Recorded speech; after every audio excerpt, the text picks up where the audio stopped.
Hello, good evening. Welcome to ARS news channel. Rajasingh స్థానంలో fire బ్రాండ్కు BJP బాధ్యతలు.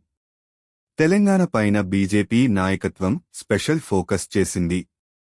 రాష్ట్రంలో ప్రస్తుత రాజకీయ పరిణామాలను తమకు అనుకూలంగా మలుచుకునే ప్రయత్నం చేస్తోంది.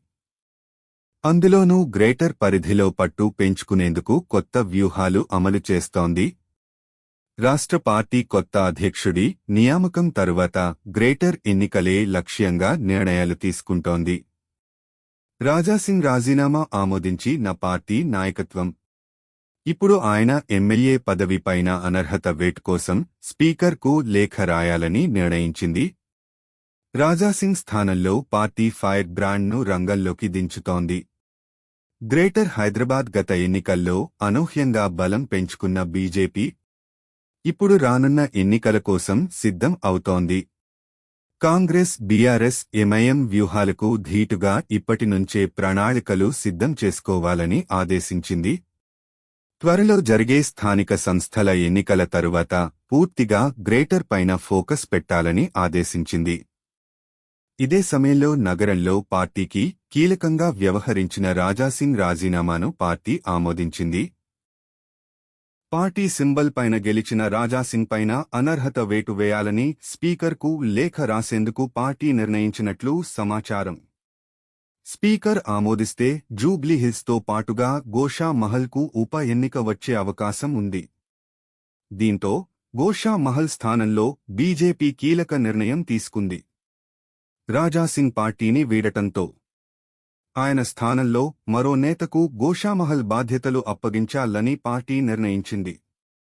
2024 ఎన్నికల్లో హైదరాబాద్ నుంచి పార్టీ ఏరి కోరి ఎంపీ అభ్యర్థిగా ఖరారు చేసి ఎంఐఎం అధినేత అసద్పై పోటీకి దింపిన మాధవీ లతకు గోషామహల్ బాధ్యతలు ఇచ్చేందుకు రంగం సిద్ధమైంది.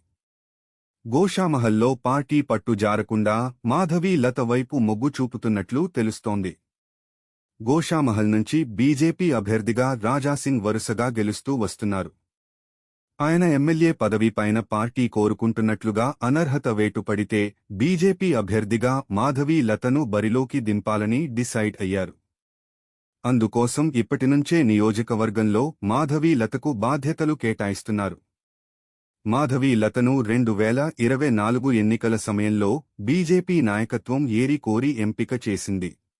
విరించి ఆస్పత్రుల చైర్పర్సన్గా ఉన్న కొంపెల్లి మాధవీలత హిందూ ధార్మిక కార్యక్రమాలతో పాటుగా క్లాసికల్ మ్యూజికల్ సింగర్గా మంచి గుర్తింపు తెచ్చుకున్నారు. ఈమె లతామా ఫౌండేషన్ చైర్పర్సన్గా ఉన్నారు. హిందుత్వం, భారతీయ సంస్కృతిపై అనర్గళంగా మాట్లాడగలరు. పాత బస్తీలో ఎవరికెలాంటి సమస్య వచ్చినా అందుబాటులో ఉండేవారు. మాధవీ లతను ఎంఐఎం అధినేత అసద్ పైన బీజేపీ అభ్యర్థిగా పార్టీ బరిలోకి దించింది. ఆ ఎన్నికల్లో మాధవీ లతకు 323,894 ఓట్లు వచ్చాయి. గతం కంటే బీజేపీకి ఓట్లు పెరిగాయి. ఇప్పుడు గోషామహల్ బాధ్యతలు మాధవీ లతకు ఇవ్వటం. రాజాసింగ్ ప్రచారంలో ఉన్నట్లుగా శివసేనలో చేరితే పోటీ ఆసక్తికరంగా మారటం ఖాయంగా కనిపిస్తోంది.